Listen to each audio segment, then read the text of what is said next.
welcome to Women's Radio.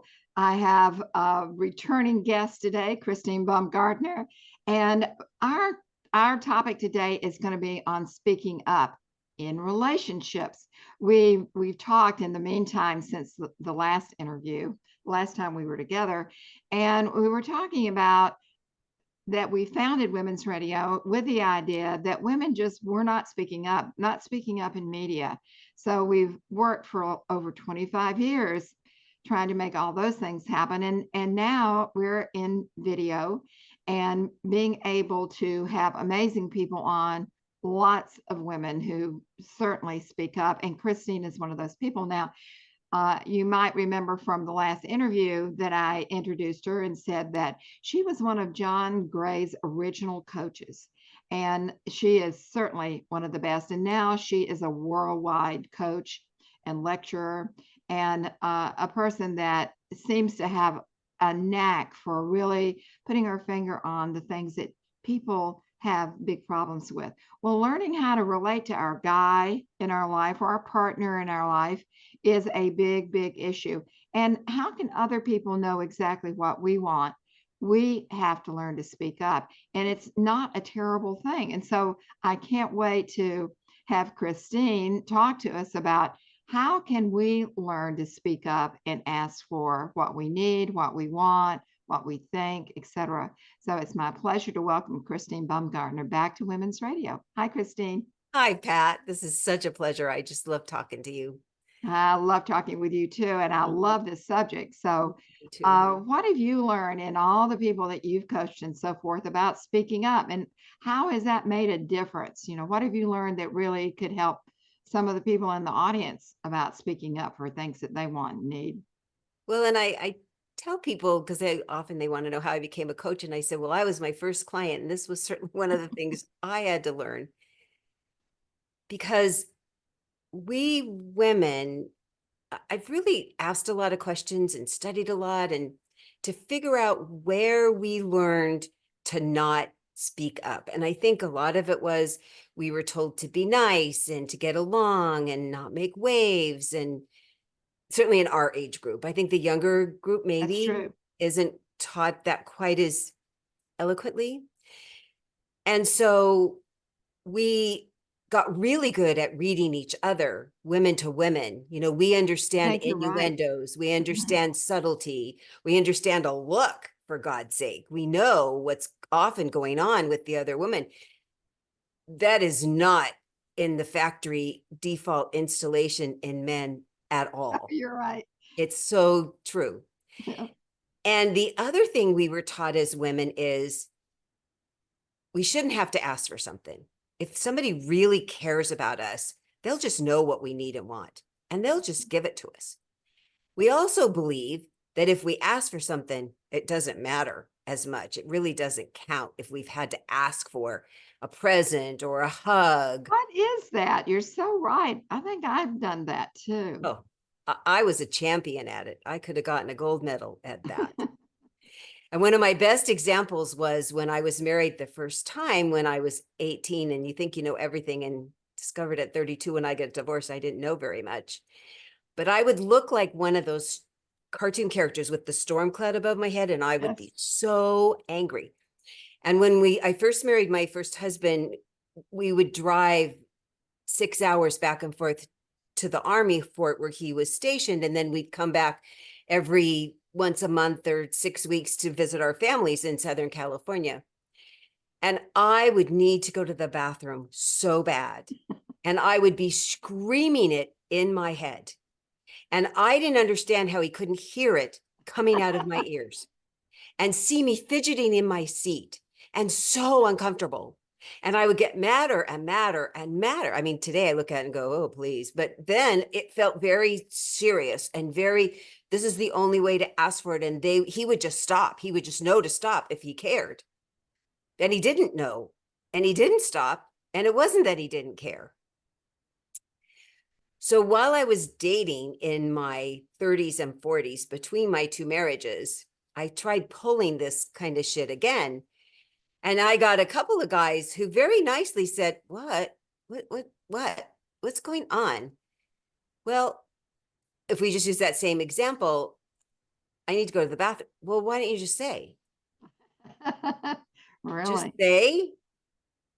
That didn't compute at all, Pat. It was so Yeah. weird. And I remember feeling that way so clearly that I can now understand why women still to this day, there's women that don't understand this, even though it is such second nature to me now to ask. So this man so kindly explained, how will I know? I really want to do things that make you happy being around me. And if you don't tell me what they are, I won't know. Now, I can't tell you I got that overnight at all. It really started sinking in though. And so what I learned now that I can say with emphatic, because over half my clients are men and they tell me this all the time, they really want to please us. They really want us to be proud of them. They really want us to think that they have their act together and they really want to make us happy with them. And so they're just waiting for us to tell them what we'd like. And we don't, because we think if they cared enough, they could read our minds like we can with other women. And they really can't. They really can't. It's unfair to ask them to do that. Well, and people have different styles. Men and women have different styles. I love this part of the skit that Leanne Morgan, who's a comedian, does. And she says, men, we all have a different style. Some people like to be touched, and some people like to hear nice things, and it fills up your love bucket, she'll say. And I thought I should have studied that part because I didn't get that at all. And I think that people do have different styles. Some people are introverts, of course, some people are extroverts, and how we want to be included, so to speak, how we want to be cared for, is different. So if we don't speak up and it's somebody else has a completely different style, well, too bad for me, right? If you So don't speak how up. do you teach people these things? How do you encourage people to learn these things? So yeah, I have a few things I teach people. And along with that thing about how different we can be, I saw a poll recently on Facebook on one of the pages that I'm part of singles. And it had one question with 3 possible answers. So the question was, the first time a man's going to kiss you, whenever that's going to be, the first date or the third date, your personal preference, would you like them to ask you ahead of time? Or the second answer was, would you like them not to ask you and just do it? And the third answer was, do you want to be in a committed relationship before they kiss you? The first 2 answers were almost even. Oh, interesting. Almost even. There was 5% difference between the first 2. And I thought, poor guys, they have a 50-50 chance to screw up. How sad is that? That's really, really true. It's so sad. So have you talked to guys too? And if you talk with guys, what did they say? What do they want from women? what they'd like is for us to say exactly what we'd like. Okay. That's one of the biggest things they say. Why doesn't she say what she wants? Why doesn't she get to the point quickly? So what's really fascinating is when I'll say to a woman, well, what would you like? Let's talk about, well, how would you like to be asked out? How would you like to be approached for the first kiss? How would you like somebody to treat you on a date? What kind of things do you think are fun? And sadly, lots of women go, I don't know. I don't know. Well, how frustrating is that for both of them? So Yes, right. my first job is to say, let's figure out what you would like. What have you had in the past that didn't work? What would you like different? Or is there something you've had in the past that you like? Let's write down what you'd like. Because if you don't know, then how will you know if it shows up? And how will he know what to do? So first you figure out what you want. As you said, we all want to be noticed. We all want to be cared about. We all want to feel important. And even the most introverted person wants that feeling, just different than the extroverted person. So figuring out in a relationship, in a first dating or an ongoing dating or in a committed relationship, what kinds of things, words, actions, presence. The 5 love languages is a great test for people to take. It's online, takes you 10 minutes. Gary Chapman did this great book about it, and figure out what's your top way that you feel cared about. Because everybody says, oh, I want them all. But generally people have one. Mine is Right. so words of appreciation. It's always been, hasn't changed, no matter how many times I take the test. So when you figure out how you want to feel cared about, then you think, how can I ask the other person for that? And I love the first male client that told me this said, I would like a woman to speak to me like I'm Twitter, short, concise sentences and to the point, because we always want to include a lot of details. So for me, when I approach that question about kissing, I like being asked. It's really my preference. So I tell them, you know, when it comes to our first kiss, I would really like you to ask me before you kiss me. And men are like, oh my God, you tell me. This is so amazing. You're going to tell me what you like. When I told my late husband I like flowers, my house was filled with flowers all the Oh, time. And he'd oh, never had anybody tell him that before, because I learned that if I want to get what I want, I ask for it nicely, because 98.9% of the time they're going to do it, especially if they're capable of doing it, if you ask them nicely. So figuring out what pleases you. Does texting please you, and how often? I mean, I ask women how many times a week, and they go, I don't know. Well, we're going to need to figure it out. How many times a week would you like? So for me personally, I like a good morning text. I like a good evening text. And I like just thinking about you, or how are you in the middle of the day? I'm yeah. fine with that. And then Mhm, I'd like a conversation a little bit every day. Usually mhm, in the evening works for me. But mhm. that's me. That's not everybody. So I find out what is it that communication wise makes you happy. Because there's women that are like, I don't need to hear from him for 3 days. I'm kind of busy. My life's really full. 3 days is fine with me. So if you tell him that, he's like, okay, I'm going to write it down. It's going to be on my count. So there's this great movie called The Breakup with Jennifer Aniston. Mhm. And she's so mad at the guy that she's living with, because she put together this whole party, and then he's sitting there playing video games as she's cleaning up and banging around the dishes in the kitchen. And she comes out and she storms and stands in front of him. And he says, what? And she says, I'm doing the dishes and you're not helping me. He goes, okay, I'll come to him. And she goes, but I want you to want to do the dishes. And he stood very still and he said, I am never, ever going to want to do the dishes. I'm happy to do the dishes. It will make you happy. Oh, That is the ticket, ladies. They might never want to go grocery shopping. Or I went through the mall the other day and there were all these guys lined up in their little chairs with their phones waiting for the ladies in the dressing room. right, right, And I said, those ladies said, this is what would make me happy.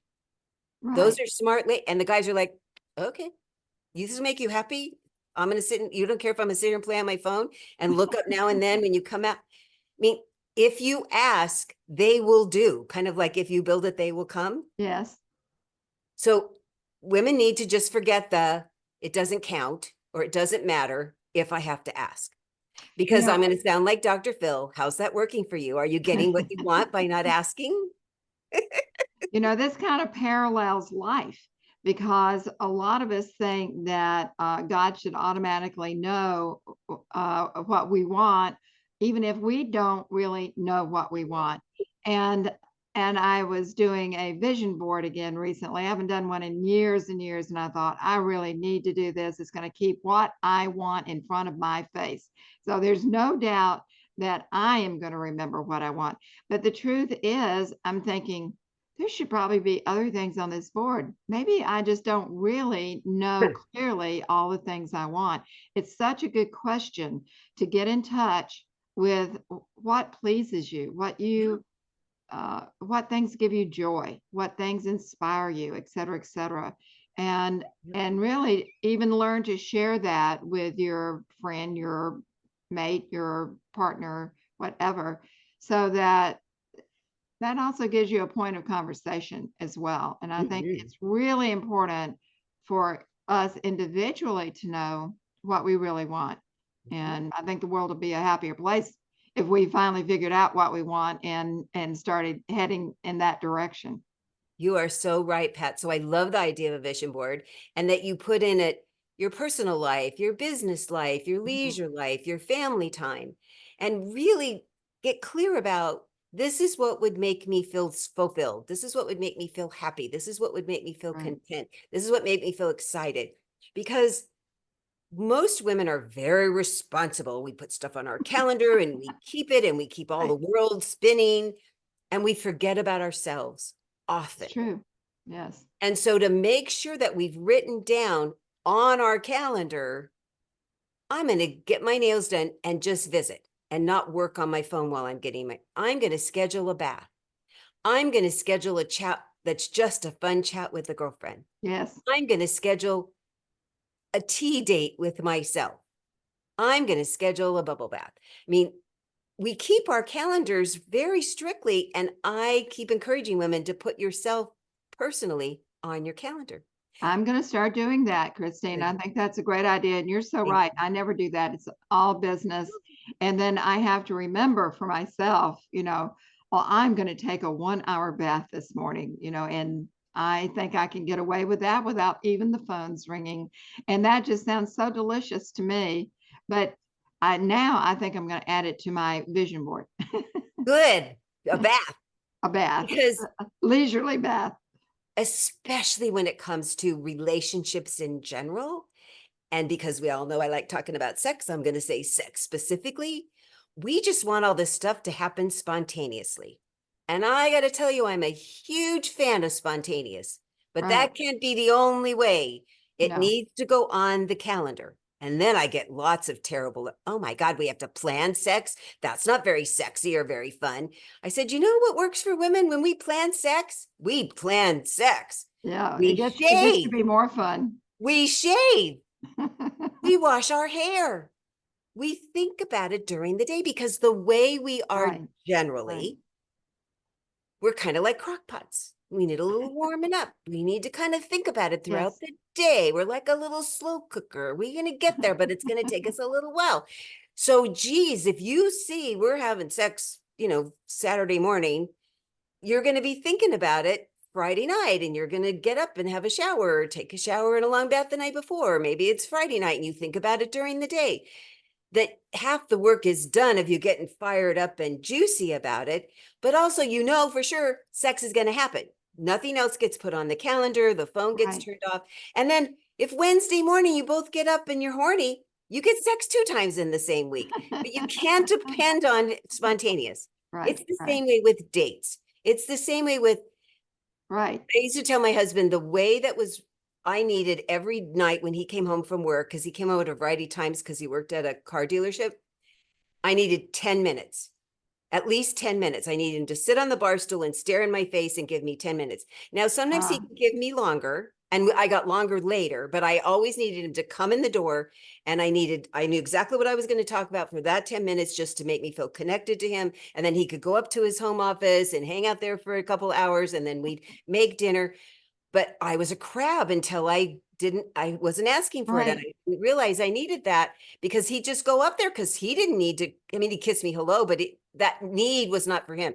That need was for me. But he's like, heck yeah, I'm sitting here. And he'd always say, are you done? Is 10 minutes enough? And I'd say sometimes I needed 5 minutes more, and sometimes it was enough, because I knew I'd get a couple hours later. Right. But I had to learn this. I mean, you heard I didn't do this in the beginning at all. One of the other things that happened on one of my early dates between my marriages, I was going out with some guy, and we were going somewhere in the car, and we stopped at a 7-Eleven to get like snacks and drinks. And he's getting it all, and he's going to pay for it, and I'm fine with that. But there's a book rack, and it had a paperback that a friend had recommended. So I pick up the book, and I've got it clutched to my chest. And he's like, here, give me the book. And I'm like, no, I'll pay for my own book. I mean, I really talk just like that. And he goes, really? And he puts out his hand, he goes, and I go, no. And the guy behind the counter goes, lady, give him the book. Oh. So we talked about it on the ride. He goes, why? And I said, well, I can pay for my own. He goes, I like paying for stuff for you. And could you just let me? And I'm like, yeah, I guess I could.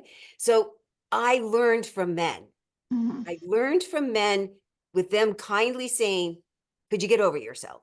Because the thing I've totally learned was I'm allowing them, like opening the door. I'm very capable of opening the door, but I never, if there's a man anywhere in the vicinity, I I agree. slow down and say, I love it when a handsome man opens the door for me Right. And because that pleases them. I'm allowing. He's not saying I'm weak. He's not saying I don't have power. I am showing my power by allowing him to do it and be respectful that he's doing it. And I Right. think that's a little bit of a switch that some women have trouble making about they think they're giving something up. I go, no, no, no. You are putting your Wonder Woman boots on. I don't get the big girl panty thing. I think that's to be gross. But I like the Wonder Woman boots. Yeah, You're I do putting on too. those powerful boots and you're saying, I'm allowing this Y chromosome person to serve me, to provide for me. Well, And I I am think going to there's a way stand to back serve and each let him do other. it. Yeah. There are times when we want to serve them, and there are times that they want to serve us. And it's a nice way to interact, actually. So, but you can talk, you can use your voice, you can say, I really like it when men open the door. You can let them know what you do like, Yeah. and they'll get the hint. And Mhm. if they don't, well, I guess you can be more direct. So, Be direct. Men like direct, especially if we do it kindly in the beginning. right. So I went out with a new person recently and he pulled up to the curb because we'd met each other out a couple of times. So now he gets to pick me up at my house. So I walk out to the front of my complex and I stand and I wait and he looks at me and I said, so he got out of the car and I said, I really like it when you open the door for me. And he goes, okay. But he'd been married for a really long time and she was always hopping out of the car. And I said, no. And then I said, and I'll wait here for you to open the door when we get there. Now, I get women who say, well, I don't want that. And I go, okay. And why? And they really have to think about it for a second. Why? Why? Tell me why you don't. And they really have to go through a whole searching thing. And I just wait and I Mm. just wait. And they go, oh, I guess it would be okay. I go, really? I need you to be okay with it. Because if you don't, I'll try it. I go, okay, try it. They come back going, I like it. I go, I know. Because we feel royal. We Yes, it's feel true. It's true. cared about.